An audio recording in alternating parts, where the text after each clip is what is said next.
Guys আসসালামু আলাইকুম। চলে এসেছি আবারও আরেকটি ডেলি ব্লগ ভিডিও নিয়ে। আজকের ভিডিওতে থাকছে 14 বছরের সংসার ফেলে কোথায় যাচ্ছে প্রাণের প্রিয় স্বামী।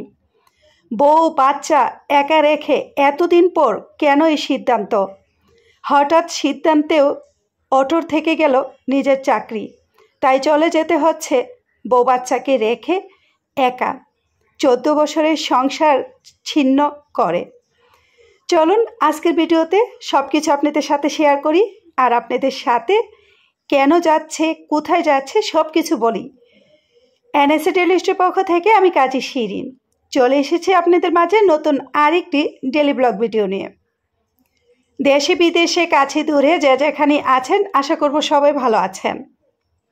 আলহামদুলিল্লাহ আমি ভালো আছি। এই তো আপনাদের ভাইয়ার যাওয়ার প্রস্তুতি। আজকে কিন্তু আমি আপনাদের ভাইয়ার প্রস্তুতি, বিষয়, যাওয়া সব কিছুই আপনাদের সাথে শেয়ার করব। গত এক সপ্তাহ যাবৎ কিন্তু আপনাদের ভাইয়া এতটাই পেরেশানি ছিল, যেহেতু ডিসেম্বর মাস বছরের শেষ, সেই মুহূর্তে কিন্তু প্রত্যেকটা বছরই আপনাদের ভাইয়া খুব পেরেশানিতে থাকে। তার মাঝে এখন চলে আসছে অর্ডার যে তোমাকে বদলি করে দেওয়া হবে। তো সেটা যেহেতু এক সপ্তাহে কনফার্ম হয়ে গেছে ঢাকা ডিস্ট্রিক্ট নরসিংদীতে। তো যাই হোক, এখন যেহেতু বাচ্চাদের পরীক্ষা শেষ মুহূর্তে, আর এর মাঝে আপনাদের ভাইয়া যাবে, তো সেই জন্য আমাদের তো আর যাওয়া হলো না। আমরা যে ব্রাহ্মণবাড়িয়া বাসায় আছি সেখানেই থাকবো। আর আপনাদের ভাইয়া একজন কলিগ ওই যে ব্রাঞ্চে আছে নরসিংদীর, সেই ব্রাঞ্চের কলিগের বাসায় আপাতত উঠবে, তারপর হয়তো বা কোনো একটা ব্যবস্থা করা যাবে। তো যাই হোক, সেই জন্য কিন্তু গত সপ্তাহ আপনাদের ভাইয়া এতটাই চাপ পেরেশানি ছিল, এই যে ব্রাঞ্চে যত কাজ ছিল তার সেগুলো সে একা হাতে সেরে গেছে, যাতে নতুন আরেকজন আসলে তার সুযোগ সুবিধাটা ভালো হয়। এটা অবশ্যই প্রত্যেকটা চাকরিজীবীদেরই এরকমভাবে যেতে হয়। এই ছিল আপনাদের ভাইয়ার এই ব্রাহ্মণবাড়িয়া ব্রাঞ্চে যে কাগজপত্র ছিল জরুরি, সেগুলো বাসায় নিয়ে আসছে, যেহেতু সে এখন আর এই ব্রাঞ্চে বসবে না। তো যেটা প্রয়োজন সেটা হয়তো বা নরসিংদী ব্রাঞ্চে নিয়ে যাবে, আর এই ব্রাঞ্চে থেকে বাসায় আমি এগুলোকে গুছিয়ে রেখে দিব। তো এইখানে আপনাদের ভাইয়ার অনেক জরুরি ফাইল আছে যেগুলো হয়তো বা আমার প্রয়োজন দেখার নেই, তারপরেও আমাকে বলছে যে এটা সেটা খুঁজে দাও। তো আমি খুঁজে দিচ্ছি, কেননা এই ব্যাগগুলো সব এই ব্রাঞ্চের যে পিউন ছিল সাজ্জাদ, ওই কিন্তু বাসায় এনে এনে রেখে দিয়েছে। তো তখন আর আপনাদের ভাইয়া সেরকমভাবে দেখেনি, কিন্তু এখন যাবার মুহূর্তে সব কিছুই নাড়া দিয়েছে। তো এত একটা পেরেশানির মাঝে বদলি, এর মাঝে কিন্তু গত 3-4 মাস যাবৎ আপনাদের ভাইয়ার ব্যাংকে অনেকটাই সমস্যা চলছিল। তো আলহামদুলিল্লাহ এখন যতটাই সমস্যা সম্ভব সহজ হয়েছে, তারই মাঝে কিন্তু অর্ডার চলে আসছে যে তোমাকে এখান থেকে চলে যেতে হবে। সেটা শুনেই কিন্তু আপনাদের ভাইয়ার অনেক মন খারাপ ছিল, যেহেতু আমাদের বিয়ে 14 বছর শেষ। তো 14 বছরের মাঝে কিন্তু আর কখনো আমাদেরকে ছেড়ে যায়নি। হয়তোবা মিটিং বা কোনো একটা ওকেশন প্রয়োজনে 1 রাত্র বা 2 রাত্র গিয়েছে, এইভাবে যে একা থাকতে হবে সেরকম সিদ্ধান্ত এই 14 বছরের মাঝে একবারও হয়নি।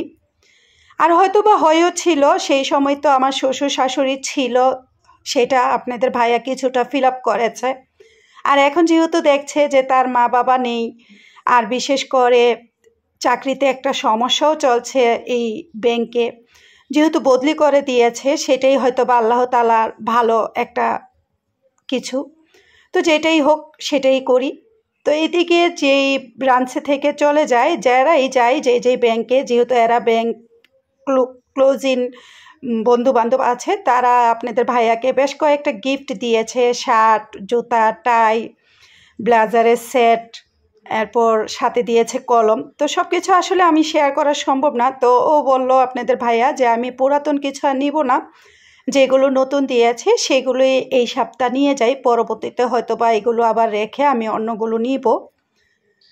তো এইদিকে নতুন টাইগুলো বাঁধা ছিল না, তো সেই জন্য টাই নতুনগুলো নিচ্ছে না, আগে যে টাইগুলো আছে বাসায় সেগুলোই দিচ্ছি। তো আমি টুকিটাকি যতটুকু সম্ভব হচ্ছে গোছানোর চেষ্টা করছি, যেহেতু তার পছন্দ মতো তার যেটা পরে ভালো লাগবে সেটাই সে খুঁজে খুঁজে আলমারি থেকে যেখানে যেটা রাখি সেখান থেকে খুলে নিচ্ছে। তো একটা জায়নামাজ নিবে আর বালিশ চাদর, সাথে আমি একটা 99 OnePlus থেকে 4 ডেক্সি এনেছি, টুকিটাকি ছাঁকনি, চা পাতা, চিনি, যেহেতু আমরা চা খাই, আপনাদের ভাইও চা খায়, তো সেই জন্য সেই জিনিসটি বেশি জরুরি। আর যেহেতু এরকম পরিস্থিতিতে 14 বছর পড়তে হয়নি, সেই জন্য কিন্তু আলাদা কোনো কিছু কিনা প্যাকেট করা এগুলো আসলে সম্ভব ছিল না। তো এত বছর পর এইগুলো করছি আর মন কিন্তু অনেকটা খারাপ, কেননা আমারও সেরকমভাবে ভালো লাগছিল না। আমি কিন্তু 14 বছর আপনাদের ভাইয়ার সাথে একসাথে ছিলাম, তো সে হঠাৎ যেহেতু সিদ্ধান্ত হয়েছে সেটাই করতে হবে, হয়তো বা এটাই আল্লাহ তাআলার ইচ্ছে ছিল।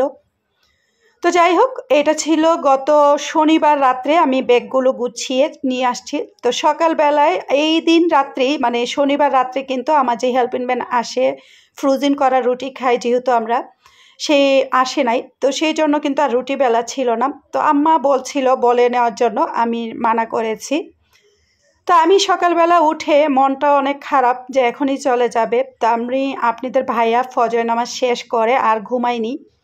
তো আমি একটু হালকা গরম পানিটা দিয়ে যে কাঁচা ডোটা বলে আটার, সেটা একটু করে নিচ্ছি যাতে দুটা পরোটা বানিয়ে দিতে পারি।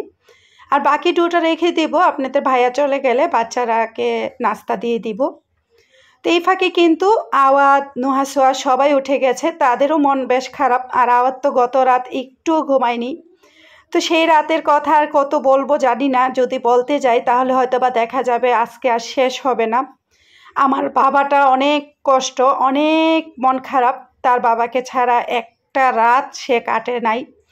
আমি যেই রকমভাবে 14টা বছর তাদের সাথে আপনাদের ভাইয়া আমরা একসাথে ছিলাম, তো এখন যেহেতু হঠাৎ এই সিদ্ধান্তটা হয়েছে 1 সপ্তাহ যাবৎ, তো বলতে গেলে 15 দিন আগ থেকেই আমরা জানতাম যে হবে, তো এটা যে শিওর হয়ে যাবে সেটা বুঝতে পারিনি। তো যাই হোক, হয়ে গেছে। তো এইদিকে আমি আপনাদের ভাইয়া আর আম্মার জন্য একটু চা করছি, চা খাবো। আর পরোটা গত দিন রাতে আমি ডাল দিয়ে একটু ভাজি করে রেখেছিলাম, তো সাথে কলা আছে বাসায়, ডিম পোস্ট করব। তো যেহেতু আপনাদের ভাইও মন খারাপ, তারও কিন্তু মনটা, হয়তো বা পুরুষ মানুষ সব কিছু প্রকাশ্যে দেখাতে পারে না, আমরা নারীরা বা আমরা মহিলারা যেইভাবে পারি। তো আপনার ভাইয়ারও কিন্তু অনেক খারাপ লাগছে আপনাদের ভাইয়ার। তো সে চাকরি যেহেতু করতে হবে, সেই জন্য কিন্তু সেটা মেনেই নিতে হবে। আর যেহেতু সে একটা ব্যবসা করে না বা বিজনেস না যে সেটা তার ইচ্ছে মতো হবে, যেহেতু পরের চাকরি, সেটা কিন্তু অন্যের আদেশেই জীবনযাপন করতে হবে। আর সংসার জীবনে হয়তো বা আমরা দুজন মিলে দুজনের বুঝ পরামর্শ মিলিয়েই করতে হয়। তো এতটা বছর পর কেন আমরা আলাদা হচ্ছি, এটা আপনারা অবশ্যই বুঝতে পারছেন।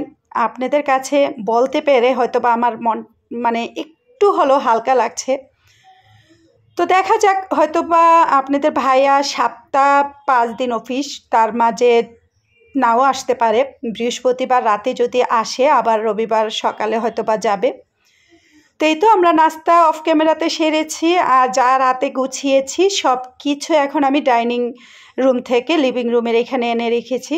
তো আমি এই রুমে লাইটটা অফ করে চলে যাচ্ছি আমরা সবাই। তো এই যে আমার বাবাটার কিন্তু কান্না, তো আসলে ওকে যে ভিডিও করব সেই সুযোগটাও আমাকে দিয়ে নেয়। তো আপনাদের ভাইয়া একটা 20 টাকার নোটে যে নতুন টাকা, সেই বান্ডেল একটা দিয়েছে, তো একটু ফ্রি হয়েছে। তো এই তো কুয়াশা মাখা সকাল সকাল। তো সকাল সকাল কিন্তু এতটা কুয়াশা মানে বোঝা যাচ্ছিল না, কিন্তু তারপরও অনেকটা কুয়াশা উপর থেকে কিন্তু বোঝা যায়। তো নিচে আসার পর যেহেতু শহরের এলাকা, একদমই পরিপাটি মানে দোকানপাট, সেই জন্য এতটা কুয়াশা নিচে অনুভব করা যায় না। তারপরও আপনাদের সাথে একটু আগিয়ে মানে সামনের দিকে আসলাম। এই ফাঁকে আপনাদের ভাইয়ার সাথে একজন যাবে, সে আসার বাকি কিছুটা সময় দরকার যে অপেক্ষা, তো সেই জন্য আমি ভাবলাম যে একটু হাঁটি। তো এইদিকে আপনাদের ভাইয়া যে নরসিংদী ব্রাঞ্চে যাবে, সেখানে কিছু মিষ্টির অর্ডার গত রাতেই দিয়েছিল, সেই মিষ্টিগুলো আনলো। তো এই তো গাড়ি এখন রেডি, চলে যাচ্ছে। তো মিষ্টি নিয়ে যে ভাইয়া আসার কথা, উনিও গাড়িতে উঠে গেছে। এই ফাঁকে কিন্তু আওয়াজ অনেক কান্নাকাটি করছে। তো তো যেই মুহূর্তে আপনাদের ভাইয়ার এই যে গাড়ি ছাড়লো সেই মুহূর্তেই কিন্তু মোটামুটি মানুষজন উঠে গেছে, আর কুয়াশাও অনেকটা একটু কেটে যাচ্ছে, কেননা অনেকটা সময় কিন্তু আমরা নিচে ছিলাম। তো যাই হোক, আজকে আর সেই রকমভাবে আপনাদের সাথে রান্না বান্না বা অন্যান্য কাজগুলো শেয়ার করলাম না। তো দুপুরে রান্না কি করব, যেহেতু আপনাদের ভাইয়া চলে গেছে, বাচ্চাদের মন খারাপ, তো সেই জন্য আম্মা বলল যে পোলাও আর ডিম বোনা করে ফেলো। তো আমিও ভাবলাম যে তাড়াহুড়া আর কিছু না, আস্তে ধীরে রান্নাটা সেরে নিই। তো এইদিকে গত কয়েকদিন আগে আমি বট রান্না করেছিলাম গরুর, সেটা একটু নামিয়েছি, আর ডাল শুধু ডিম বোনা করেছি, আর পোলাও রান্না করেছি যাতে বাচ্চারা একটু খুশি হয়।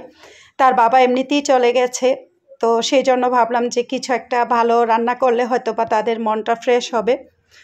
তো যাই হোক আমার প্রিয় আপু ভাইয়ারা, জানি না আজকের ভিডিওটা আপনাদের কাছে কতটা ভালো লাগছে বা লাগবে। তো আমার কিন্তু অনেক মন খারাপ, 14 বছরের সংসারে এই প্রথম আপনাদের ভাইয়াকে ছাড়া প্রায় 5 রাত্র থাকতে হবে। আল্লাহ তাআলার কাছে দোয়া করি সে যাতে ভালো থাকে, আমরাও যাতে ভালো থাকি। আপনারা সবাই দোয়া করবেন আপনাদের ভাইয়ার জন্য, নতুন জায়গায় নতুনভাবে যাতে সুন্দরভাবে গুছিয়ে নিতে পারে। আলহামদুলিল্লাহ। তো সবাই ভালো থাকবেন, সুস্থ থাকবেন। আজকের মতো বিদায় নিচ্ছি। আল্লাহ হাফিজ।